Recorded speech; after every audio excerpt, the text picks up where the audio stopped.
Hi guys. Alright, got something kind of spooky for you. This comes from a legitimate source, globalnews.ca. So I'm looking at this as 100% or thereabouts real. Canada has just sold half its gold reserves.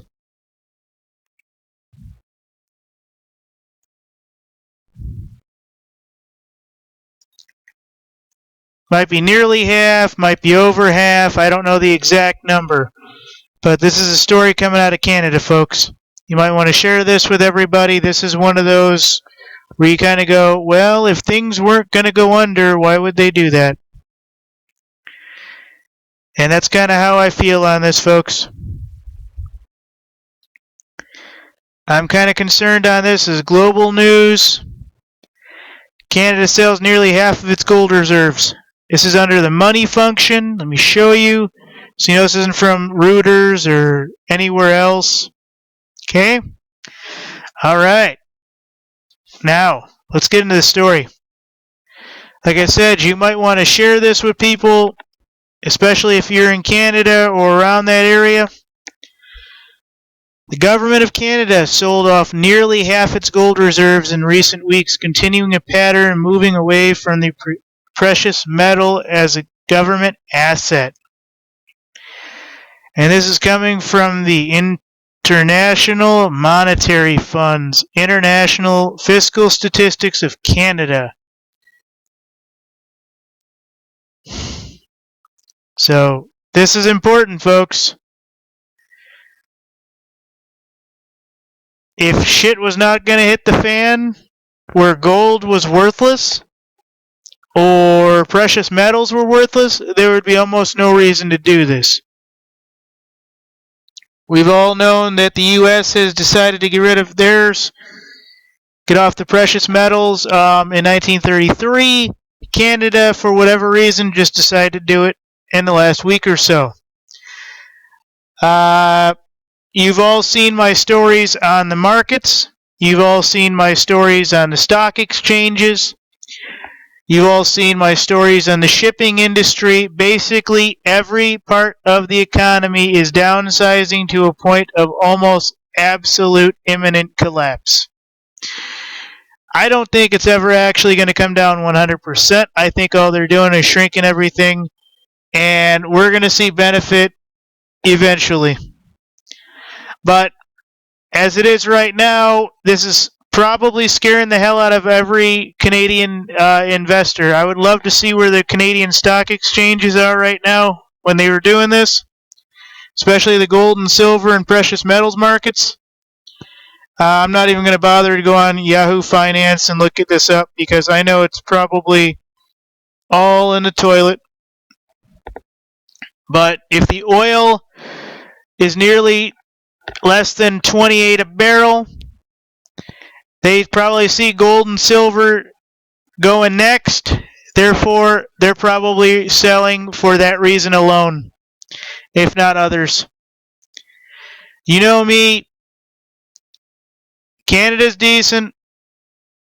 I feel almost better when I'm over there. I feel worse when I come back. At least over the border, at least, you know. But this is actually true, folks. This is coming from the International Monetary Fund's International Financial Statistics of Canada that held 3 tons of gold reserves of late 2015. The latest data published last week show that the total Canadian gold reserve is now standing at 1.7 tons. I would love to know where the United States is. We probably don't have any. I imagine we're probably in negative numbers. We probably owe somebody. That's just 0.1% of that country's total reserves, which also include foreign currency deposit bonds. And in comparison, the U.S. holds supposedly, although I don't believe the statistic, 8,133 tons of gold, while the United Kingdom holds 310 tons. Now, these are stats I would look at, folks, because these are things that the International Monetary Fund supposedly has on file. The U.S. actually has gold supposedly to this. United Kingdom has 310 tons.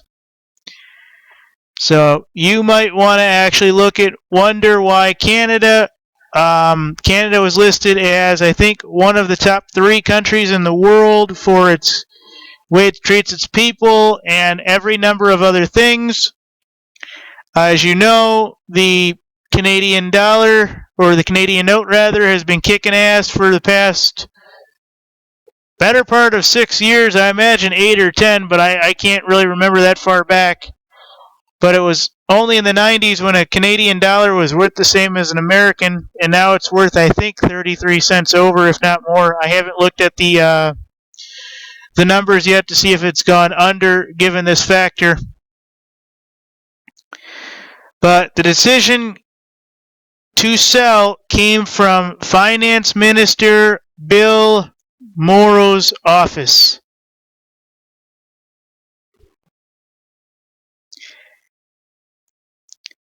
He says, and I quote, "Canada's gold reserve belongs to the Government of Canada and are held under the name of the Minister of Finance," explained the spokesperson of for the Bank of Canada on Wednesday.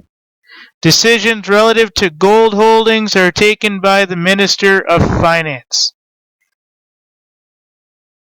Okay, if it's a decision of the Minister of Finance, folks, I got to really speak about this because Parliament, I know, or whatever they call their Congress, I apologize, I haven't done a full in-depth analysis, but I believe it's Parliament, is probably getting ready to, charge somebody about this, because you can't just go and drop half your gold. But according to this, folks, Sprout School of Business, Carleton University, Ottawa, has no reason to keep its gold reserves. Then, hearing to tradition, I'm trying to find, here we go. So, the economist Ian Lee of the Sprout School of Business of Carleton University, Ottawa, gave a good quote. "Under the old system, gold backed up currencies," Lee explained. "The U.S. dollar was tied to gold. One ounce was worth $35. Then in 1971, for lots of reasons I won't get into, Richard Nixon took the United States off the gold standard." Okay, folks, I apologize. It was... See, I don't like this because this says in 1971, Richard Nixon took us off the gold standard. That's not real history, folks. It was 1933, and the president isn't in my mind, but it was 1933 because that's when the HB HB 42 came up that says you cannot clear a debt with a debt. You cannot pay a debt with a debt. And that's basically when bonds were issued by the IMF for babies being born, which was usually only done for slaves.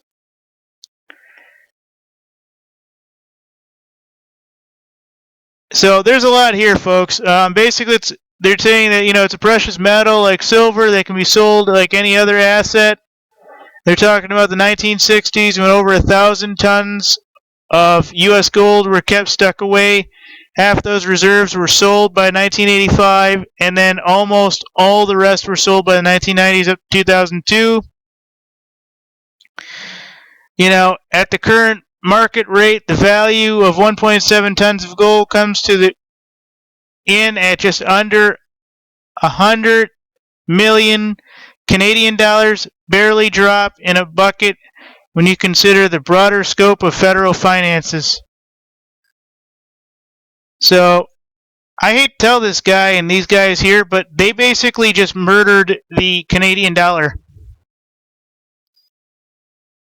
I'm not even trying to be an a-hole. I'm literally just saying that they just murdered the Canadian dollar. Oh, well, they can free it for whatever reason, and this and that. Yeah, what they did was they followed the central bank, no doubt. And they told the finance minister, here's some money, do this for us. I guarantee you, folks, this is going to come back to bite Canada in the ass. And I hope there's a serious investigation done, because this is bad.